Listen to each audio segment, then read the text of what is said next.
Assalamualaikum warahmatullahi wabarakatuh. Selamat pagi, selamat siang, yang terhormat Bapak Henry Tantiawan Toko.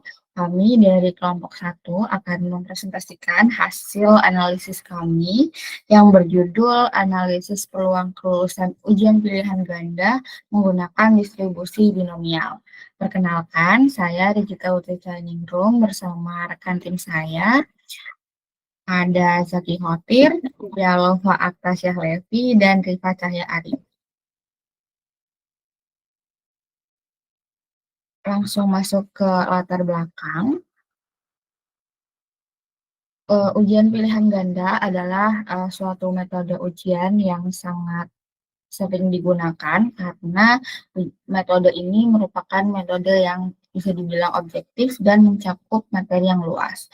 Namun seringkali mahasiswa menghadapi ujian ini dengan random guessing atau strategi spekulasi.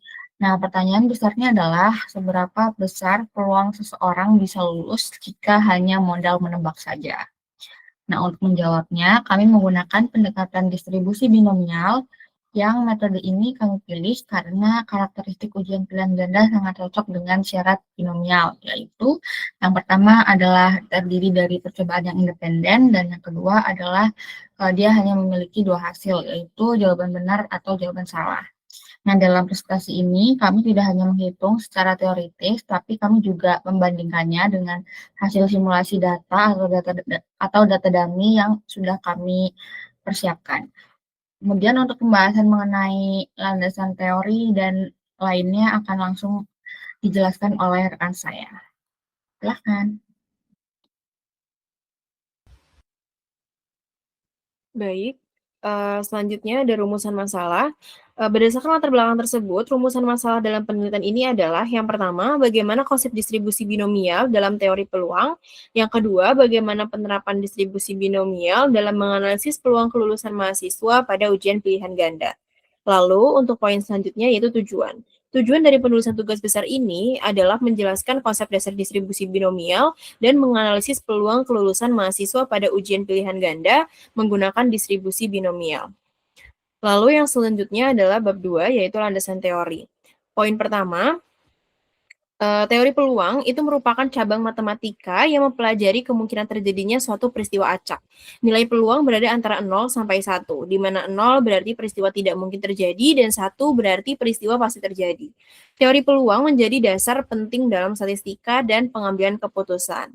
Lalu untuk yang poin kedua, yaitu percobaan Bernoulli. Percobaan Bernoulli adalah percobaan acak yang hanya memiliki dua hasil kemungkinan, yaitu sukses dan gagal. Dalam ujian pilihan ganda, sukses diartikan sebagai jawaban benar dan gagal sebagai jawaban yang salah. Percobaan ini merupakan konsep dasar dari distribusi binomial. Lalu poin selanjutnya yaitu distribusi binomial. Distribusi binomial adalah distribusi peluang diskrit yang digunakan untuk menghitung jumlah keberhasilan dalam sejumlah percobaan Bernoulli yang dilakukan secara independen dengan peluang keberhasilan yang sama.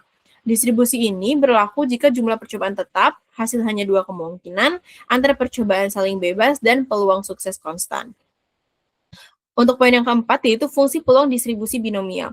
Fungsi peluang distribusi binomial digunakan untuk menghitung peluang memperoleh sejumlah jawaban benar tertentu dari total soal ujian. Perhitungan ini melibatkan jumlah soal, peluang menjawab benar, serta koefisien binomial. Lalu poin selanjutnya yaitu nilai harapan dan variansi. Nilai harapan pada distribusi binomial menunjukkan rata-rata jumlah jawaban benar yang diharapkan. Sedangkan variansi itu menunjukkan tingkat penyebaran hasil jawaban. Kedua ukuran ini membantu dalam menilai performa dan konsistensi hasil ujian. Lalu yang terakhir yaitu penerapan distribusi binomial pada ujian pilihan ganda. Distribusi binomial dapat digunakan untuk menghitung peluang kelulusan mahasiswa berdasarkan jumlah soal dan peluang menjawab yang benar. Dengan pendekatan ini, dosen atau institusi dapat menganalisis tingkat kesulitan ujian serta peluang kelulusan secara lebih objektif dan matematis. Selanjutnya akan dilanjutkan oleh rekan saya.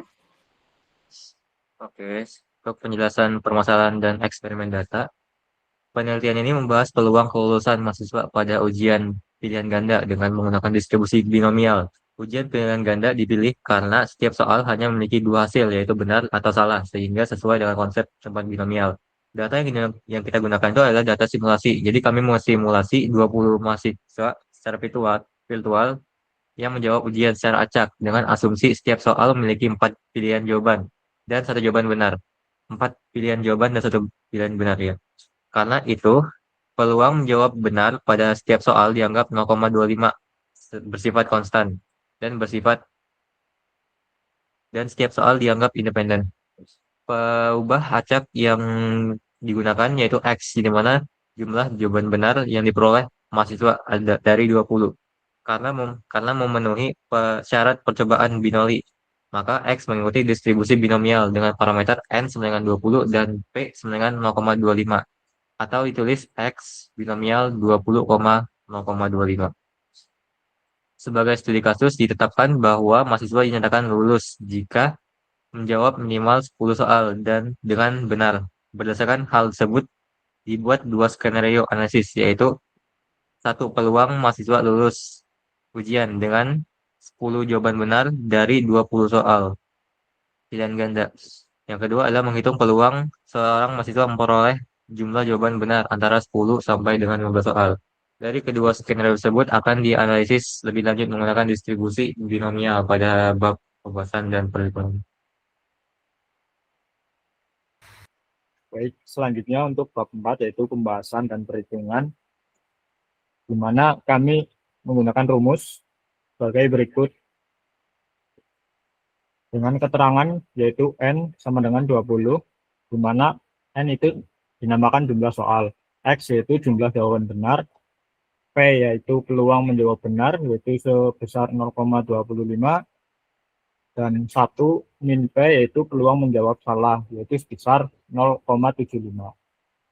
Untuk skenario 1 yaitu peluang lulus minimal 10 jawaban benar. Mahasiswa dinyatakan lulus jika memperoleh minimal 10 jawaban benar. Peluangnya dihitung dengan menjumlahkan peluang dari peluang 10 ditambah peluang 11 sampai peluang 20, di mana yang disebut peluang yang digunakan oleh rumus yang di atas tadi. Hasil perhitungan tersebut menunjukkan yaitu 0,013 atau 1,39%. Artinya jika mahasiswa hanya menebak, kemungkinan lulus itu sangat kecil. Untuk skenario yang kedua itu peluang jawaban benar antara 10 hingga 15. Untuk mengetahui peluang jawaban benar berada antara 10 hingga 15 digunakan peluang 10 ditambah peluang 11 hingga 15. Hasilnya juga sama yaitu 1,39%. Ini menunjukkan bahwa peluang memperoleh nilai cukup tinggi melalui tebakan juga sangat kecil. Selanjutnya untuk menghitung rata-rata, min atau rata-rata diperoleh dari hasil perkalian jumlah soal dan peluang menjawab benar, yaitu 20 dikali 0,25 yaitu 5. Selanjutnya variansi. Untuk menghitung variansi rumusnya yaitu jumlah soal dikalikan peluang menjawab benar dikalikan peluang menjawab salah. Hasilnya itu 3,75. Selanjutnya untuk standar devariasi, tinggal kita ambil akar dari variansi tersebut, yaitu 3,5. Maka standar devariasinya menjadi kurang lebih 1,94. Selanjutnya akan dijelaskan oleh rekan saya. Baik, kesimpulan yang kami dapatkan berdasarkan kasus ujian pilihan ganda dengan 20 soal dan 4 opsi jawaban, itu yang pertama terkait konsep distribusi binomial pada ujian pilihan ganda. Ini merupakan model yang tepat untuk menganalisis dengan syarat yang memenuhi percobaan Bernoulli. Syarat tersebut ada jumlah percobaan atau jumlah soal yang tetap atau N, dan selanjutnya setiap soal bersifat independen saling bebas, dan terakhir hanya memiliki dua kemungkinan hasil, yaitu benar atau salah dengan peluang keberhasilan yang konstan. Terus poin yang selanjutnya terkait penerapan analisis peluang kelulusan. Berdasarkan hasil analisis menggunakan parameter N sama dengan 20 dan P 0,25, ditemukan bahwa peluang seorang mahasiswa untuk lulus sangatlah kecil, yaitu hanya 1,39%. Hal ini diperkuat dengan nilai min sebesar 5 yang menunjukkan bahwa rata-rata mahasiswa yang menebak hanya memperoleh nilai 25.